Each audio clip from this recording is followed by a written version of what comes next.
You're listening to a mini episode of the Practical Permaculture podcast. Hello, and welcome to this week's episode. Use edges and value the marginal. So, this permaculture principle emphasizes the importance of recognizing and utilizing the unique benefits found at the boundaries and less conventional areas within a system. In permaculture, edges, such as where different ecosystems meet or where cultivated areas transition into wild spaces, are seen as highly productive and dynamic zones. These areas often experience higher levels of biological activity and resource exchange, which makes them fertile ground for innovation and growth. Edges are advantageous because they create a space where different environments interact. This leads to increased biodiversity and productivity. For example, the edge between a forest and field can support a diverse array of plant and animal species that thrive on the variety of conditions that are present at this boundary, at this intersection, this edge. Similarly, in a garden, the border areas where the vegetable garden might meet the flowers or herbs, these benefit from complementary roles these plants play, such as pest control or soil enrichment.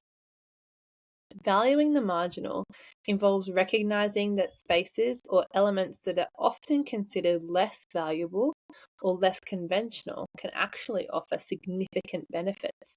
Marginal areas such as slopes, rocky outcrops, underutilized plots and places in our patch, these can be transformed into productive zones through creative design and appropriate interventions. So the steep slope, for instance, we could use this for terrace gardens, or perhaps water management systems that can slow and capture runoff. This principle also encourages us to expand edges and marginal spaces, to stretch them out so that we get more productivity. So an example of this in a garden is lack of straight lines or using keyhole design to increase those edges and gain productivity and yield. Overall, this principle really encourages thinking beyond traditional uses and exploring different potential parts of a system. By leveraging productivity of edges and unique opportunities of marginal areas, you can create more resilient, efficient, and biodiverse systems. And in my research, I found that Eastern spiritual traditions and martial arts regard peripheral vision as a critical sense that connects us to the world, very different to focused vision. Whatever the object of our attention, we need to remember it is the edge of anything in a system where the most interesting events take place.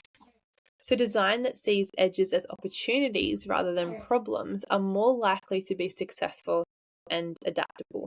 We need to forego the negative connotation that can be associated with the word marginal.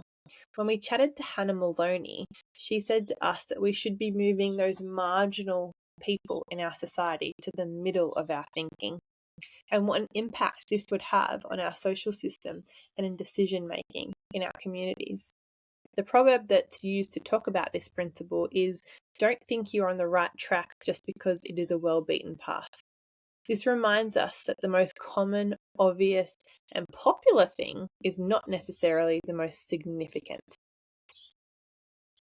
So that's this week's mini episode on using edges and valuing the marginal. I think it makes sense when you unpack it, and it's one of those things that the more you see it, the more you see it, if that makes sense. The more you look, the more you observe, you understand this principle and you really see it in action, and you see opportunities to include it in your design. I'd love to hear from you about where you have implemented this principle and your thoughts on it in regards to your garden and your life and your community. So drop us a comment, join our group on Facebook. We'd love to hear from you. And that's it for this week.